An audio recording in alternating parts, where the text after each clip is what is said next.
안녕하세요. 코인 뉴스룸 진행을 맡은 이지영입니다. 자, 오늘도 여러분들에게 또 암호화폐 시장에 관한 다양한 이야기들 함께 해드릴 텐데요.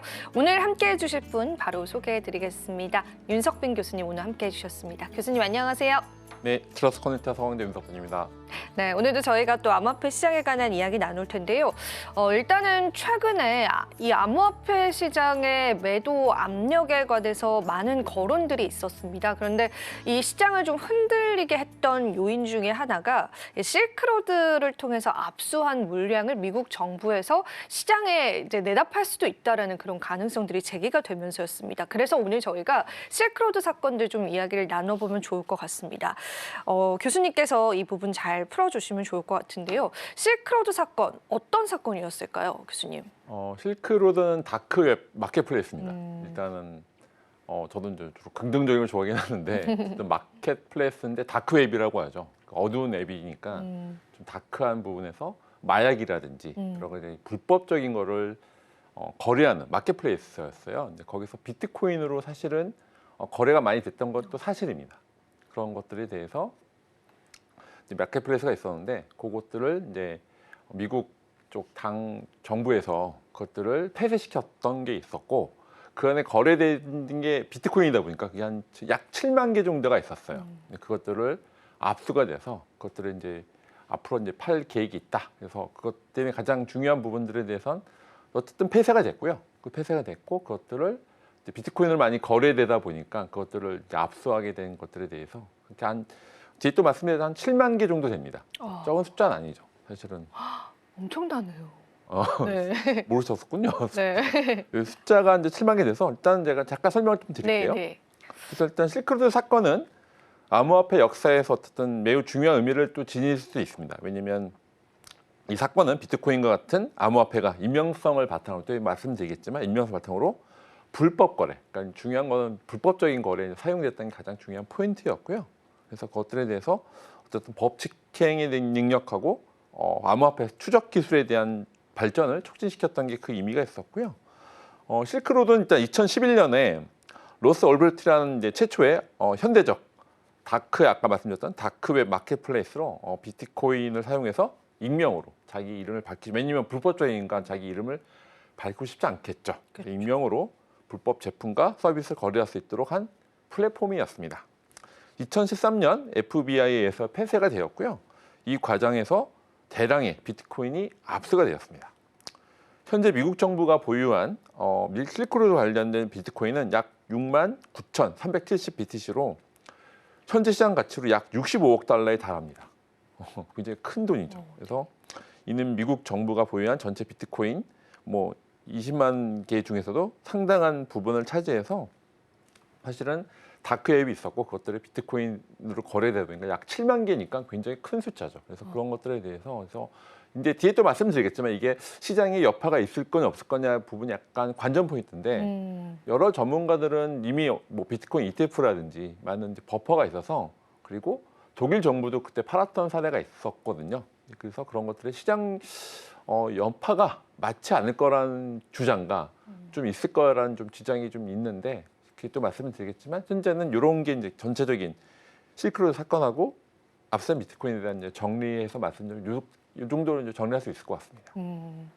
사실 이 다크웹에서 사용됐었던 플랫폼이기 때문에 이거를 이제 미국 법무부 측에서도 불법적인 명목으로 충분히 이제 수거가 가능하다라는 그런 인식들이 좀 많긴 했었는데 그렇다면 이제 최근에 저희 암호화폐 시장을 좀 흔들었던 요인이기도 했잖아요. 매각을 결정했다라는 소식들이 전해졌는데 구체적으로 어떤 내용들이었을까요? 그러니까 어쨌든 시장에서는 그러니까 매수 매입이 어쨌든 결정하잖아요. 네. 수요와 공급인데 어쨌든 공급이 늘다 보니까 그러니까 그런 것들이 가격이 떨어질 거라는 게 기본적인 메커니즘이었는데 이제 미국 법무부는 최근 이 압수된 비트코인의 매각을 이제 승인하게 됐습니다. 이 결정의 이제 주요한 배경에는 비트코인 가격의 변동성이 있었고요. 정부는 비트코인 가격의 불안정으로 인해서 자산 가치가 급변할 수 있다는 것을 고려해서 매각을 결정으로 보입니다. 왜냐하면 지금은 근데 약간 이거는 또 상반될 수 있는데 일단 현재는 워낙 변동폭이 있으니까 언제쯤 매각하는 게 좋겠냐 하는데 어쨌든 법무부는 이제 이 비트코인의 매각을 이제 승인하게 됐고요. 근데 이것들에 대해서 자산 가치가 이제 매각을 결정하게 되는데 그 시점이 아주 정확한 시점은 아직은 뭐 명시가 되지 않았습니다. 어쨌든 승인이 됐기 때문에 어쨌든 미국 법무가 승인했고 이것들에 대해서 언제쯤 이걸 이제 이거 실행하는 것들에 대해서 나와 있는데 우리나라와 달리 미국은 워낙 뭐 말씀드렸지만 기관 투자자도 많고 그런 뭐 물량이나 매각하는 게 좀 메커니즘 잘 돼 있어서 이런 것들에 대해서 어쨌든 매각 결정이 됐고 이것들이 어쨌든 시장에서는 수요가 늘어나는 거, 수요 공급의 원리로 결정이 되는데 공급이 늘다 보니까 가격 영향이 있을 거야라고 하는 것들에 대해서 이런 논란이 좀 있고요. 현재는 이런 압수된 비트코인의 매각 결정이 이렇게 됐다고 보시면 될 것 같습니다. 그러면은 실제로 매각을 할 가능성이 있는 거네요, 교수님. 그러니까 승인 받았으니까. 그러면은 미국 정부가 언제쯤 매각을 할 것이다라고 혹시 생각을 하세요? 근데 이게 지금 약간 아시겠지만 네. 좀 트럼프가 2.0이 들어오고 있잖아요. 네. 이건 바이든 정부. 그러니까 또 재밌는 거는 저도 이제 지난주 세미나 참석했는데 미국은 더 이상 비트코인을 모으기만 할 거야. 팔지 않을 거라고 하는 약간 대책이 되긴 하는데 이건 어쨌든 현재는 바이든 정부니까 네. 그리고 결정에 대해서는 65억 달러 규모의 이제 비트코인 매각은 어쨌든 암호화폐 시장에서 영향을 미칠 수 있고 그렇죠. 그리고 실제로 이 뉴스가 알려진 후 비트코인 가격이 뭐 하락하기도 했고요. 뭐 퍼센트는 3% 정도 되긴 하는데 그런데 과거 사례를 보면 미국 정부의 비트코인 매각이 항상 부정적인 영향을 미치지는 않았습니다. 2014년부터 15년도까지 미국 정부는 실크로드에서 압수한 비트코인 여러 차례 경매를 통해서 매각하기로 했었고요. 이때 비트코인 가격은 단기적인 변동이 있었지만 장기적으로 봤을 때는 이제 큰 영향을 받지는 않았습니다. 왜냐하면 단기적으로 약간 업앤다운이 있겠지만 장기적으로 봤을 때는 영향이 크지는 않았고요. 그리고 오히려 이런 경매는 기관 투자자들의 이제 참여를 유도해서 비트코인의 합법적인 투자 지위를 강화하는 데 도움이 되기도 했습니다. 왜냐하면 우리랑 달리 미국은 워낙 그런 책이 잘 돼 있어서 미국 정부가 이렇게 했을 때 아까 사례를 봤을 때는 단기적으로 약간 영향이 있겠지만 장기적으로 봤을 때는 이 영향이 크지 않다 하는 이제 말씀드렸듯이 이런 것들이 시장 사례가 있고요. 현재는 시점에 대해서는 아마 내부에서 그럴 수 있을 것 같아요. 왜냐하면 우리나라 그렇잖아요. 그러니까 약간 정부가 바뀌면 눈치를 볼 수도 있는데 어쨌든 법무부는 결정됐기 때문에 사실은 뭐 언제 팔아도 이상하지는 않은데 지금 요것들에 대해서는 아마 이건 어차피 그것들에 대해서는 처리되는 이제 메커니즘 프로세스는 법적인 게 있어서 아마 언제 팔아도 이상하지는 않아서 시점에 대해서는 그렇네요. 미국 당국의 결정인데 아마 또 트럼프 우리나라로 있지만 약간 영향을 안 미칠 수는 없겠죠. 또 새로운 그쵸. 정부니까. 그래서 새로운 정부가 와서 어쨌든 이건 결정이 됐기 때문에 언제 팔아도 이상하진 않다. 그래서 근데 이런 것들에 대해서는 또 우리나라 법인 투자가 막혀 있잖아요. 맞아요. 근데 여기 미국은 열려 있으니까 김에 경매로 나왔어? 그럼 우리가 살게. 아, 그럴 수도 있겠네요. 마이크로스테이지가 사든지. 그럴 수 있겠어요. JP모건 네. 골드만삭스 미국은 법인 투자가 열려져 있기 때문에 그래서 이런 전체적인 메커니즘, 프로세스가 이제 미국은 이제 안정돼 있고 좀 성숙돼 있는 부분이죠. 이런 영역에 대해서는.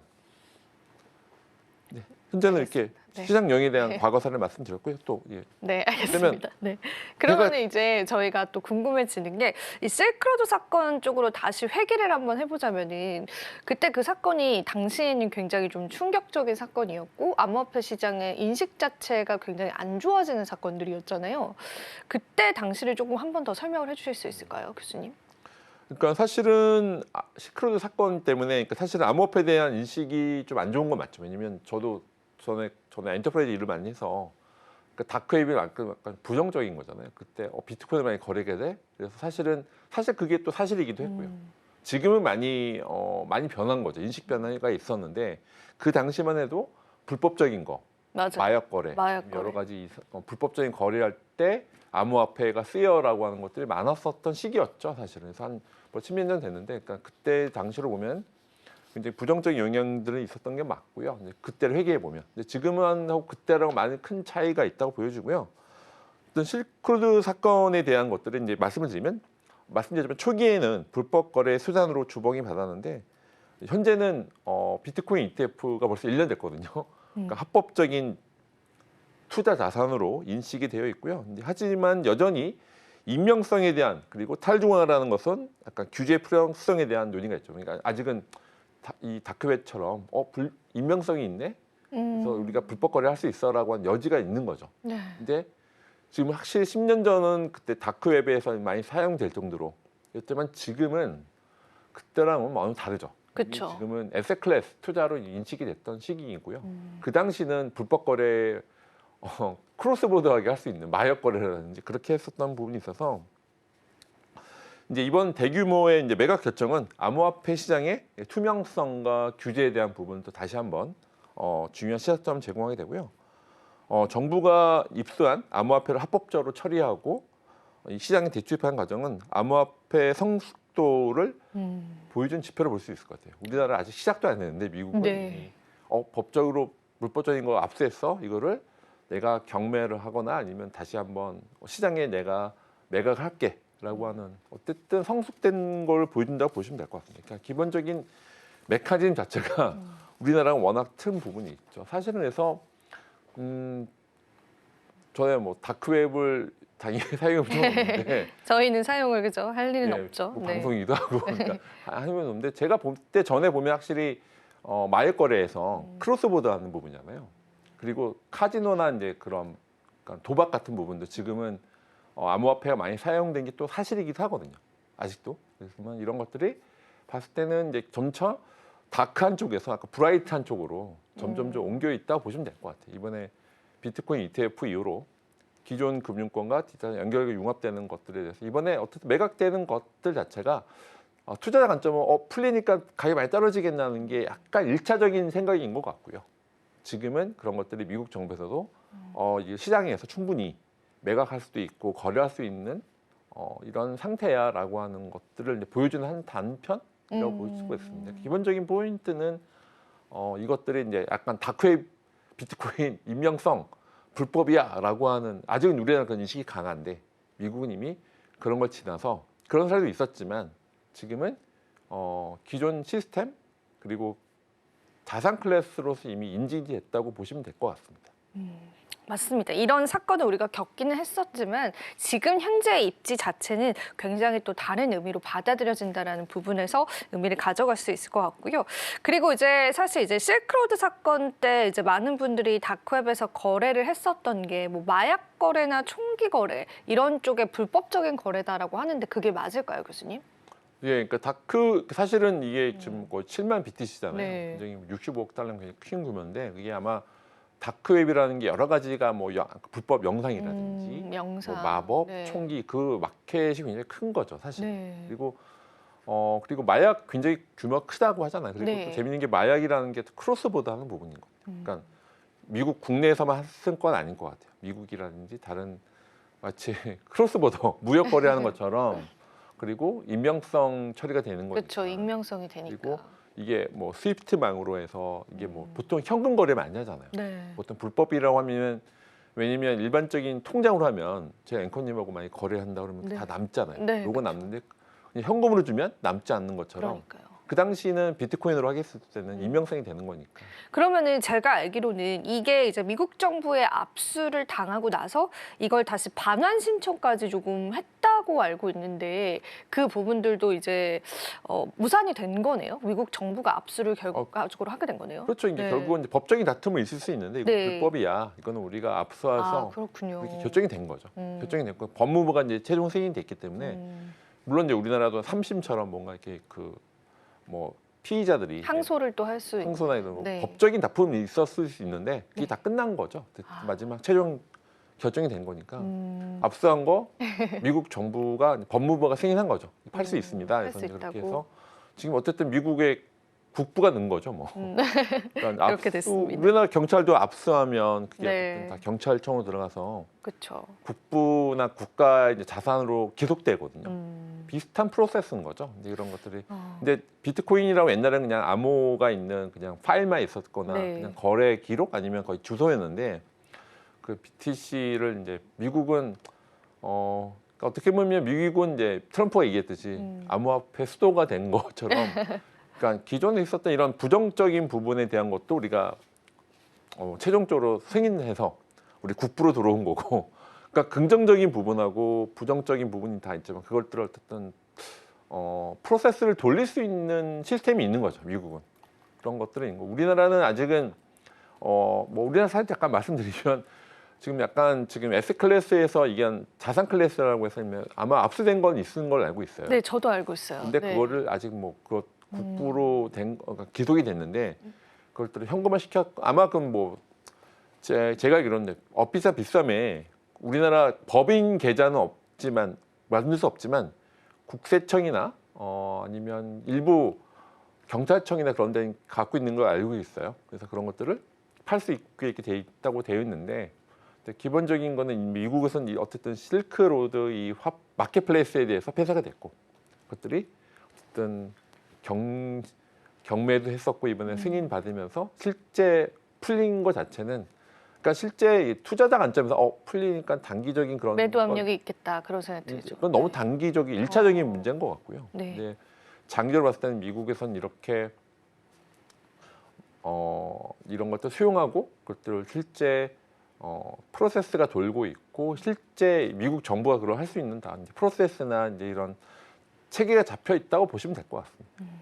사실 이 국내에서도 이렇게 비트코인을 압수한 사례들이 있기도 한데요. 그 압수했던 물량들이 이제 비트코인 가치 상승에 따라서 급격하게 늘어나는 사례들도 있습니다. 미국 정부도 이번에 또 그런 사례들을 좀 겪으면서 아무래도 이제 물량 자체가 크기 때문에 투자자분들께서는 갑자기 시장에 매도 압력이 이제 도래하는 건 아닐까에 관한 그러한 분석들이 좀 나오는데 제가 또 다양한 자료들을 서치를 해보니까 이제 크립토컨트의 주기영 대표는 지금 미국 정부가 매도하려고 하는 물량 자체는 우리 암호화폐 시장에서 대략 한 10일 정도면 흡수가 가능한 물량이기 때문에 우리가 그렇게까지 공포에 떨 필요는 없다라는 코멘트를 좀 남기기도 했습니다. 그런 부분들까지도 여러분들이 살펴보시고요.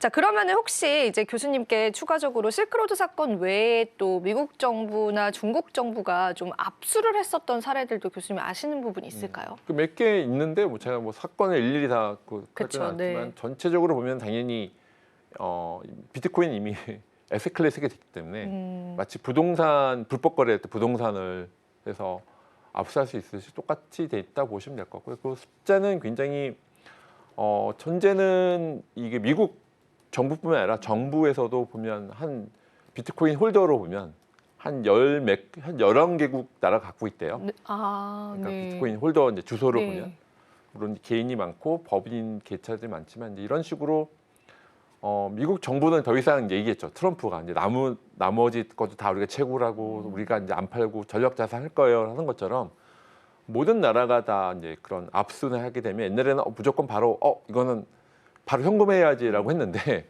제가 봤을 때 시간이 이번 트럼프 입점령이 되면서 아마 누가 더 이 매물이 나오면 정부 간의 각축전이 일어날 것 같아요. 아, 그래요? 어떤 의미로요? 네. 그러니까 현재는 서로- 11개의 나라가 갖고 있는데요. 음. 전에는 그냥 이거는 뭐 빨리 현금화해서 우리 해야겠다라는 현금화해서 거가. 우리 뭐 네. 국부에 있는 걸 처리하겠다. 지금은 시간이 가면 갈수록 더 보유하는 전략으로 트럼프 가져가나요? 입점력이 아마 이것도 해서 마찬가지인데 아마 트럼프이면 이거 못 팔게 할 것 같아요. 아, 그럴 수도 있겠어요. 아 그죠? 트럼프면 이거 못 팔지 마. 이거 그냥 내가 계속 그냥 가지고 있겠다. 비트코인으로 네. 할게. 물론 지금 뭐 여러 가지 뭐 FAD나 여러 가지 그죠. 법적으로 처리할 게 많은데 포인트는 뭐냐면 지금 부동산처럼 이게 많이 기속됐다. 정부에서는 아마 이제 트럼프 입점령 되면 다들 누가 더 많이 BTC를 보유하느냐 그런 싸움이 벌어질 것 같습니다. 뭐 직접적 주제는 아닌데 그래서 아마 트럼프면 아마 바로 명령 이거 팔지 말고 바로 그냥 정부에 있는 월릿으로 이동해 이렇게 할 것 같습니다. 제가 봤을 때. 근데 그럴 이제 수도 있겠네요. 네. 뭐 약간 제가 뭐 농담 반 진담 표현하면 아마 트럼프면 이거 바로 매각하지 말고 매각인데 이거를 정부의 지갑을 옮겨라고 할 것 같습니다. 이제 그런 식으로 아마 이게 오늘도 이제 이런 마켓플레이스가 불법적인 게 어쨌든 나온 게 있지만 점점점 정부에서는 이것들에 대해서 누가 더 BTC를 보유하느냐 그런 싸움으로 더 번질 것 같은 부분이 있어서 아마 트럼프 입점령 되면 더 이런 것들이 더 강화가 될 것 같아요.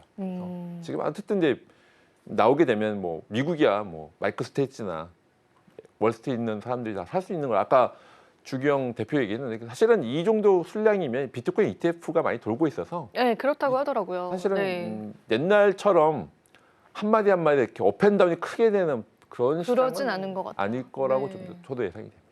실제로 이제 트럼프 행정부가 거의 이제 들어서는 게 우리 시장에서도 얼마 남지 않은 시점이기 때문에 사실 이 물량 자체, 실크로드의 많은 물량을 당장 매각을 한다라는 의견보다는 만약에 트럼프 행정부의 경우에는 보유할 가능성이 크다라는 분석들이 좀 많기는 합니다. 그래서 지켜봐야 될 것 같고, 하물며 이게 이제 매각이 된다라고 하더라도 그 매각 물량 자체가 우리 또 투자자분들 사이에서도 흡수가 가능한 물량이다라는 인식도 있기 때문에 우리가 그렇게까지 큰 두려움에 떨 필요는 없을 것 같고요.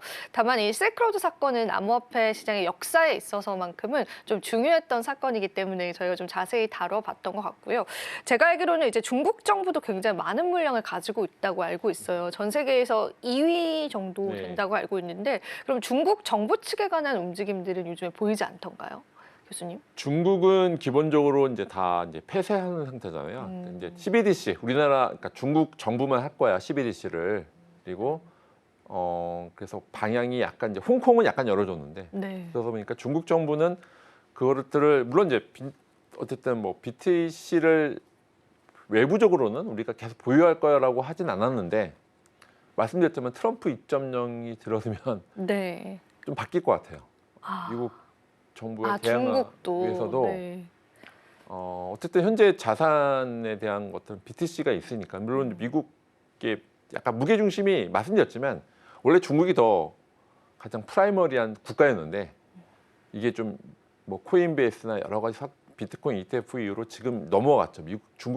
중국에서 미국 쪽으로. 그래서 중국은 거기에 반대해서 이거 다시 우리도 다시 이걸 생태계를 만들어야 되나? 아, 그렇죠. 고민을 굉장히 많이 하고 있을 수밖에 없을 겁니다. 이게 아마 그래서 관점에서 중국도 보유한 게 많죠. 뭐냐 중국도 워낙 거래소 다 털고 채굴장 다 털고 그래서 맞아요. 아니 네. 업체는 굉장히 많을 거예요. 미국 제도 숫자까지는 기억이 안 나는데 굉장히 숫자가 많은 걸로 알고 있는데 이제 그런 것들을 어쨌든 다른 뭐 중국 내에서는 뭐 중국 정부가 조용하게 그거를 위안화로 바꿔서 처리를 할 수 있을 것 같긴 한데 중국은 고민할 것 같습니다. 이거를 보유해서 다르게 연결해서 뭐 다른 뭐 스와핑이나 디파이처럼 할 수도 있긴 할 텐데 아마 그런 고민을 이제 중국 현재 정부는 금지하고 있기 때문에 그를 아마 그냥 보유만 하고 그렇게 미국처럼 미국 국채랑 비트코인이랑 이렇게 ETF랑 돌려서 하는 거는 이렇게 그런 프로세스까지는 못 갈 것 같고요. 그냥 보유만 할 것 같은데 중국은 그렇게 할지는 많다. 숫자가 많은 건 많고 그 사례도 굉장히 많아서 왜냐면 다 털었거든요. 거래소 안 돼, 태굴자 안 돼, 다 그러니까 수거를 많이 한 거죠? 당연히 많이 그 물량들을 많이 있는데 원래는 미국처럼 이렇게 어떻게 생태계를 만들어가는 진행은 안 할 거 현재는 안 했기 때문에 현재 갖고만 있을 텐데 그걸 뭐 몰래 뭐 다른 해외에 있는 뭐 거래소 통해서 거의 네트워크가 워낙 많으니까요. 할 수가 있을 텐데 홍콩은 이미 열려져 있는 상태고 그래서 그런 것들에 대해서는 중국 정부도 굉장히 고민이 많을 거다. 트럼프 2.0이 들어오면. 네, 좋습니다. 저희가 또 실크로드 사건 살펴보면서 각 정부가 보유한 비트코인과요, 또 정부의 스탠스에 관한 이야기들까지도 오늘 같이 한번 나눠봤습니다. 이제 미국이 택한 비트코인이기 때문에 중국 정부 측에서도 뭔가 다른 움직임이 나오지 않을까 그런 기대감들 좀 나는 것 같습니다. 자, 그럼 오늘도 도움 말씀 주신 교수님께 감사 인사 한번 드려보겠습니다. 교수님 오늘도 도움 말씀 고맙습니다. 감사합니다. 네, 코인 뉴스로 오늘 또 도움 되셨을 시간이기를 바라고요. 저희는 다음 이 시간에 더 알찬 정보들, 더 도움되는 정보들로 찾아뵙도록 할게요. 오늘도 시청해주신 여러분 고맙습니다.